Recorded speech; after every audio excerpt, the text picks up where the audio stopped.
这是一颗价值100亿的陨石大蒜，营养价值堪称逆天，只要吃一半就能让弱鸡秒变猛男。但想要处理它却十分困难，由于常年吸收天地精华，让大蒜拥有强大功效的同时，导致外壳也变得极其坚硬，稍有不慎就会前功尽弃。于是制作它的重任就落到了小松的身上。虽然小松的厨艺非常高超，可忙活了半天，却是连外皮都没能剥下来。一旁的莱布暗自窃笑，按照小松继续这样操作下去，他怕是一辈子都吃不上这头大蒜。可现实却啪啪打脸，短短2分半钟的时间，小松就找到了剥掉蒜皮的方法，那就是用高温炙烤，然后再用小刀顺着纤维切开，菜刀流畅地划过大蒜的外皮。很快小松就将蒜皮全部剥离干净。可离谱的是，当他用刀子切向果肉时，果肉的纤维竟会自动偏转方向，无论小松尝试用何种刀法，刀刃都无法刺进果肉分毫。就在莱布以为这小子没招的时候，却没想到小松转头就拿来了奶酪白菜。只见他将切好的白菜放入热水中浸泡2分半钟，随后捞出将煮好的白菜，小心翼翼地贴在大蒜表面。看出莱布心中的疑惑，小松解释到，奶酪白菜上有很多的微生物，即使是在坚硬的蒜肉也能被轻易分解。这波操作让莱布彻底被小松的实力震惊。而此时小松正全神贯注地处理大蒜，浑然不知身后的莱布已经悄悄将体内的毒液分解。莱布露出一脸和善的微笑，趁着小松专注之际，突然出现在他的身后。对于小松的美食技艺，莱布已经迫不及待地想要品尝了。他猛地从背后一把抓住小松，小松瞬间娇躯一震。只见莱布缓缓地将手伸向菜刀，可没想到他却是告诉小松下刀的位置，真是吓了小松一跳。原来莱布只是真心想帮小松完成这道料理。年轻时的莱布很穷也没渊源，但唯独对烹饪却是无比的热爱。在小松的身上，他仿佛看到了当年的自己。经过长达2个半小时的努力，陨石大蒜终于大功告成。小松和莱布共同将它端到了众人的面前。阿鲁惊得目瞪口呆，而可可却微微一笑，一切都在他的预料当中。他相信在小松的引导下，莱布定能驱散心底的阴霾，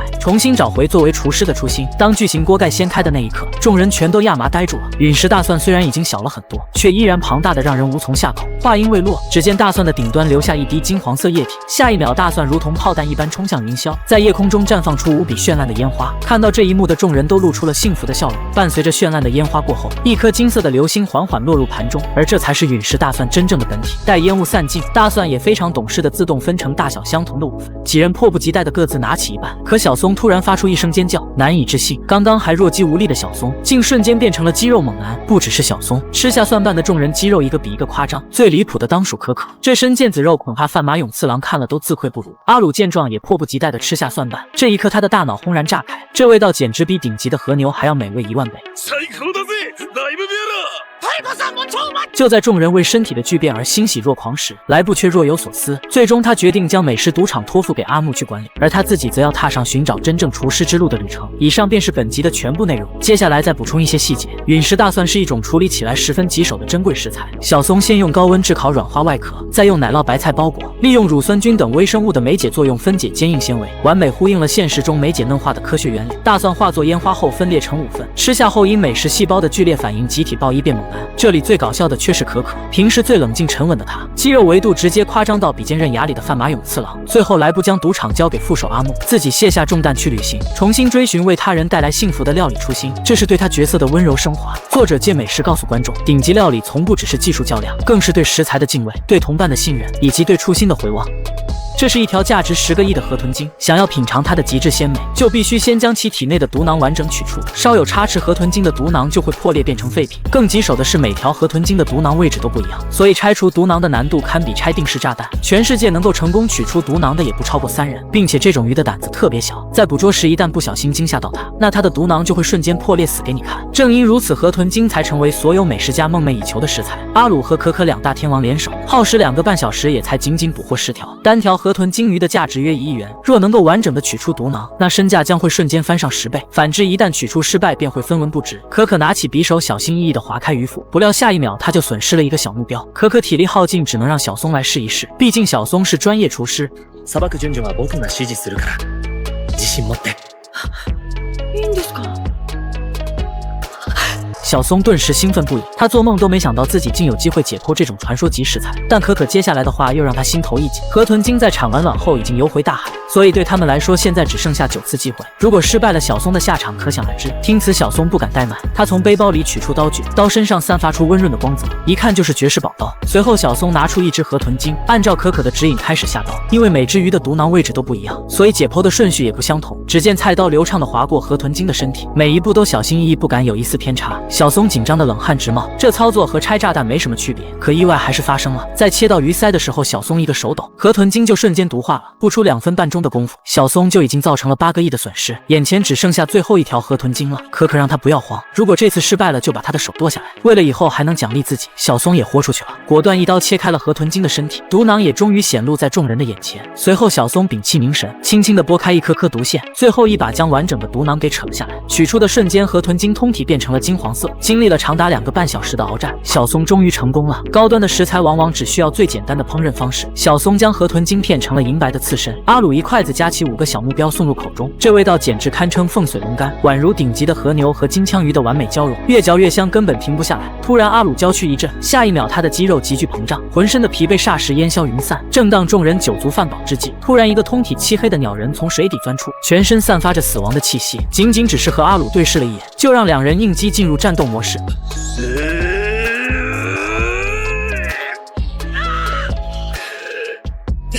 可黑色鸟人只是挠了挠头，看都没看他们一眼，便拉着捕获的河豚精扬长而去。此刻阿鲁等人才意识到，这个家伙或许并非来自地球。以上便是本集的全部内容，接下来是总结解析。这集看得我既过瘾又好奇，河豚精这设定太绝了，一条就价值1亿，取出毒囊身价瞬间暴涨到10亿。可毒囊位置随机，稍有不慎就报废，甚至比拆炸弹还吓人。小松接连切废8条时，我隔着屏幕都替他捏了一把冷汗，那种在失败就剁手的压力简直令人窒息。好在最后他成功摘下毒囊，鱼身变成金黄色的那一刻，所有的努力都没有白费。后面的刺身描写更是绝了，顶级和牛加金枪鱼的口感，这吃完不得上天啊！最后那个黑色鸟人突然钻出来，无视所有人拖走河豚精，瞬间压迫感拉满了，让我觉得地球美食家在他面前就像一群小孩。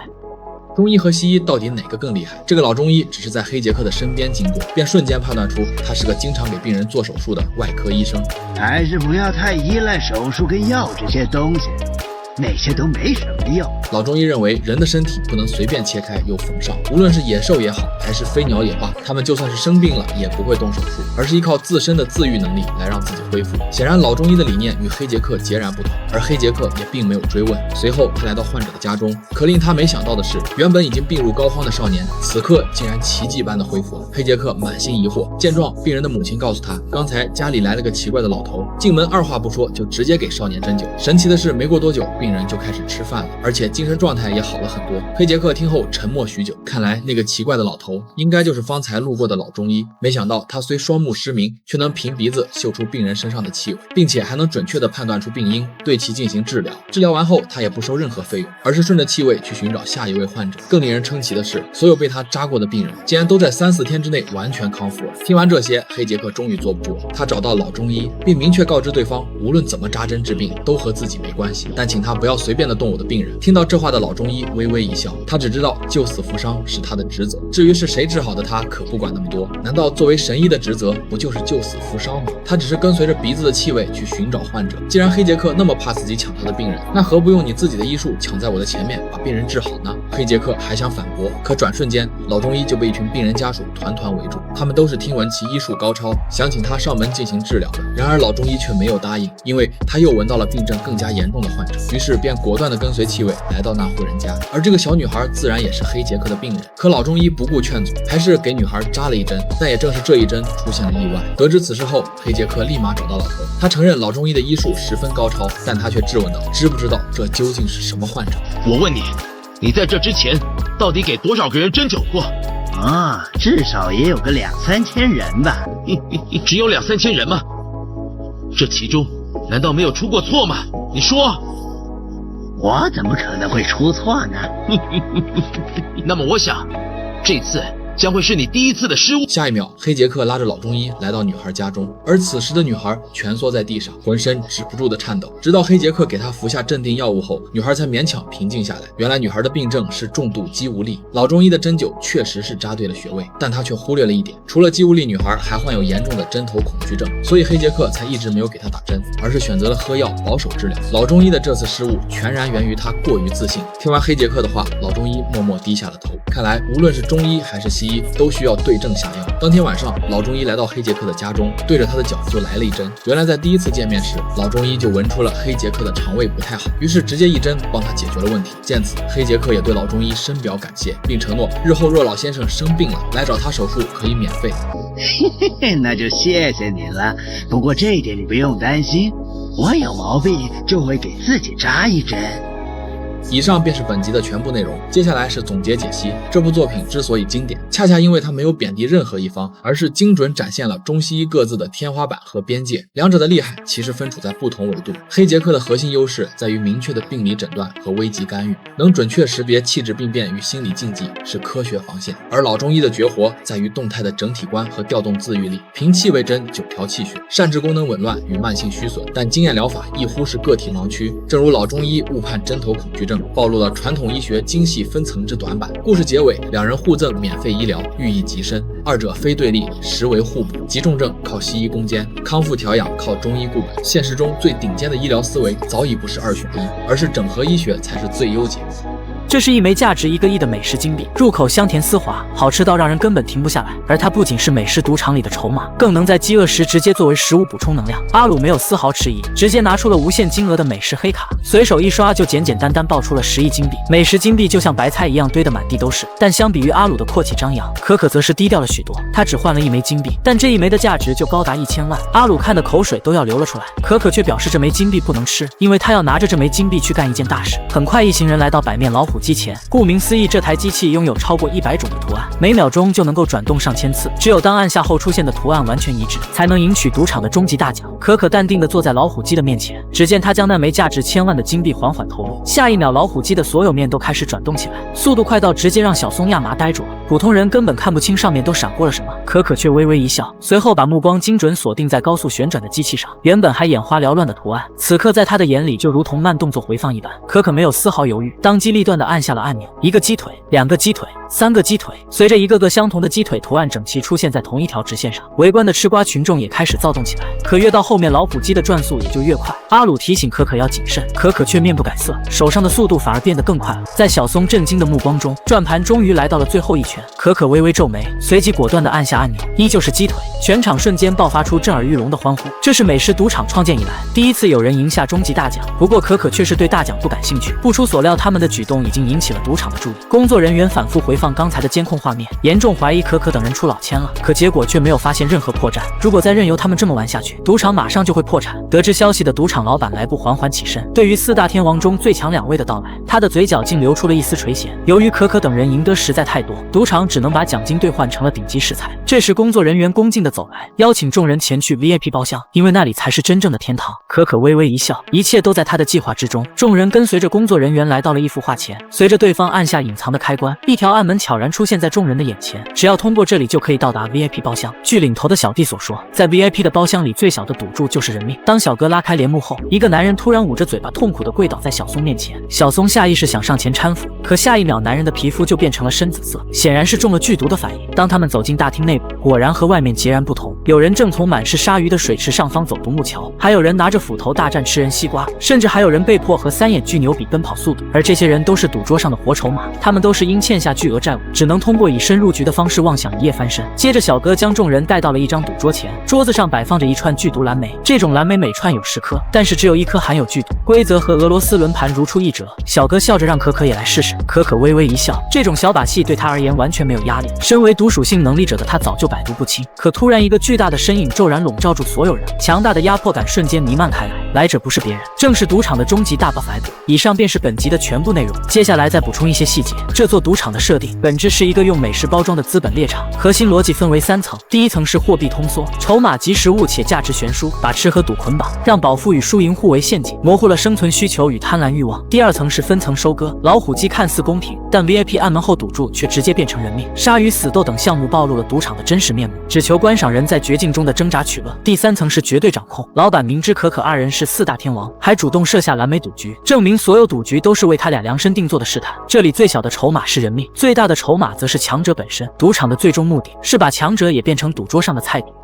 这是一块和大山一样高的奶油布丁，如果在150分钟内没有将它全部吃完，那么就会输掉比赛，代价将会被人掏空脑子，彻底沦落为一具人形傀儡。不过对于阿鲁这种顶级吃货来说，这简直小菜一碟。只见他二话不说，爬上布丁山便埋头开始猛吃，一口下去100斤的布丁就瞬间下肚。阿鲁直呼过瘾，但是食用过量的布丁会令血糖急速飙升。小松担心阿鲁吃出糖尿病，贴心的为他准备了3种可以降糖的食物，同时还在布丁表面涂满了不同口味的果酱，这样既能刺激食欲，也能防止他在中途吃腻。而阿鲁也没有辜负小松的期望，仅用了短短2分半钟的时间，整座布丁山便被一扫而空，而阿鲁的肚子也鼓得像个皮球，感觉再多看一眼就会爆炸。就这样150分轻松到手。此时阿鲁小队的比分和莱布只相差30分。紧接着可可赌神附体，翻到了一张50分的热带伏特加，这是一种高达98度的烈酒，普通人只要喝上一口就敢拳打2奶脚踢6酒，但莱布还是低估了阿鲁的酒量，不出2秒半的功夫，阿鲁就将一整瓶烈酒全部炫光，之后再来上一块芝士白菜解酒，简直不要太爽了。随后可可又抽到了价值70分的橡果弹，这种橡树在成熟时会像机关枪般射出含有剧毒的果，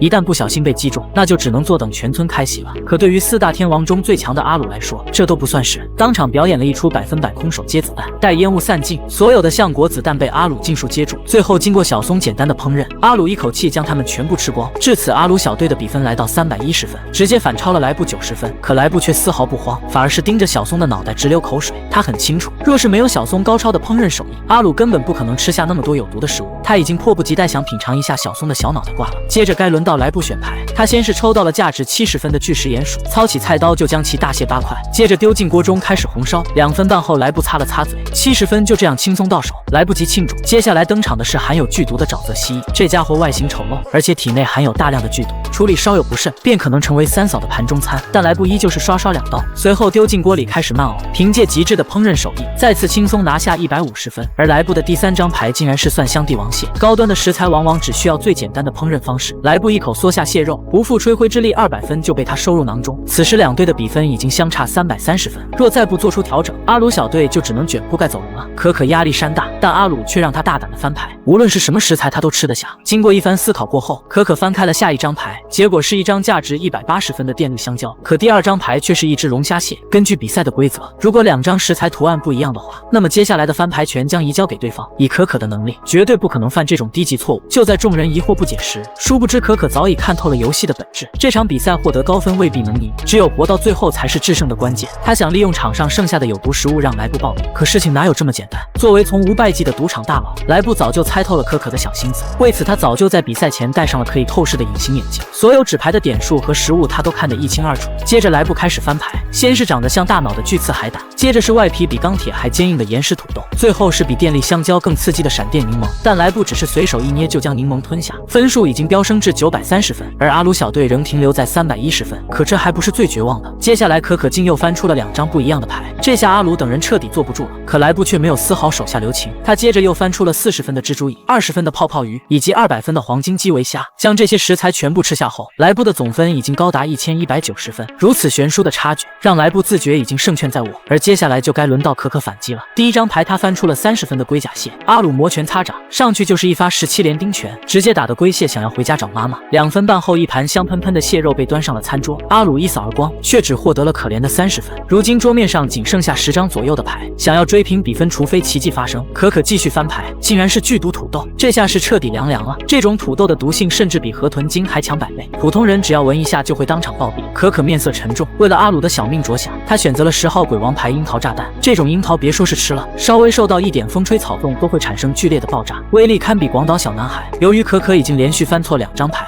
牌权来到了莱布的手中，而这一次他竟然翻出了250分的魔鬼熊猫。但为了节省体力，莱布第2张牌翻出了蓝纹奶酪，此时牌权再次回到可可的手上，而场上所有剩余牌加起来的分数也才360分。可可已无退路，他毫不犹豫地连续翻出2张魔鬼熊猫。根据规则锁定，只要吃下1张鬼王牌，就可以换取对方手里最高分的那张牌。阿鲁究竟能否打败这只实力恐怖的怪物，让我们下集揭晓。以上便是本集的全部内容，接下来再补充一些细节。这个赌局表面上是个大胃王比赛，但实则是一场极其残酷的生存博弈。核心逻辑主要分为3层，表层拼食量，连续翻2张牌配对才能得分，否则就会会交换牌权，中层拼牌运，高分牌往往附带剧毒、爆炸等致命属性，吃错直接出局，分数再高也无用。所以核心不是得分，而是活到最后。底层拼信息与规则，莱布戴透视眼镜早已碾压牌运，可可则看穿鬼王牌才是终极杀器，吃掉它就能强制交换对方最高分牌，让前期积累瞬间易主，这是落后方唯一的规则及外挂。此外，小松的烹饪是阿鲁的解毒装备，莱布想先吃他脑子，等于废掉对手核心辅助，最终所有算计都要靠阿鲁的绝对实力去兑现。这既是一部美食番，更是一场高智商生存战。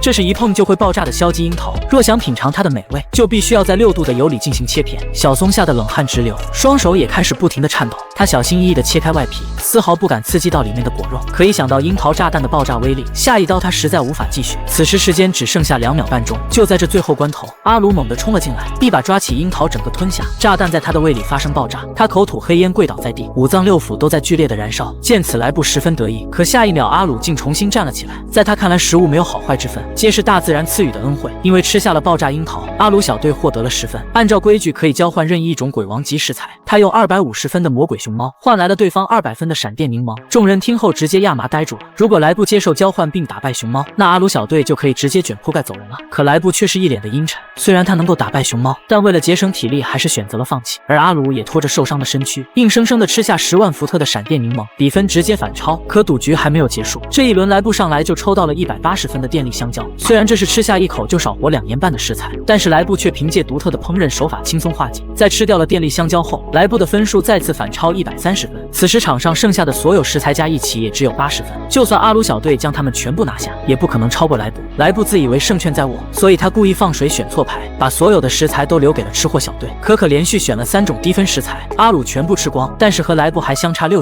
分。此时场上还剩下最后一种食材剧毒土豆，它的毒性是断肠草的1000倍。由于莱布之前已经放弃了魔鬼熊猫，如果这次再放弃就会输掉比赛，可吃下去又会小命不保。怎么看阿鲁小队都是稳操胜券，可莱布却丝毫不慌，甚至开始哈哈大笑起来。因为在美式赌场里压根就没有他吃不下的东西，但可可却微微一笑。其实一开始他就知道莱布可以吃下所有食物，可他却开始询问莱布，你还记得今天吃东西的顺序吗？听此莱布瞬间愣住了，身上的冷汗也止不住的往下流。毒土豆的毒性虽然可以通过烹饪方式去除，但此前吃下的闪电柠檬和电力香蕉反而使其隐藏的毒性增加了几10倍，只要莱布敢吃，那铁定全村吃席。可莱布不甘心就这么认输，随即他启动隐藏在大脑中的开关，虽然毒土豆的毒素无法避免，但它可以隔绝所有的疼痛，然后再在胃上覆盖一层保鲜膜，这样毒素就无法侵入体内。可就在莱布感觉自己又行了的时候，可可好心的提醒道，别忘了你刚刚喝酒时吃下的下酒小菜。芝士白菜虽然可以解酒，但是它还有另一个作用，那就是分解胃部自身产生的保护膜。这下莱布是真的慌了，汗水如同瀑布般从脑瓜子上冒出。他没想到自己精心策划的每一步竟然都被可可给看穿。虽然比赛已经输了，但他仍旧不死心，不会打架的厨子不是好厨子。随后他一声怒吼，叫出小弟们准备群殴，这明摆着就是玩不起，开始耍无赖。可他却忽略了一点，对面站着的可是4大天王中最强的2位。莱布猛地抱起，疯狂旋转手中的双斧，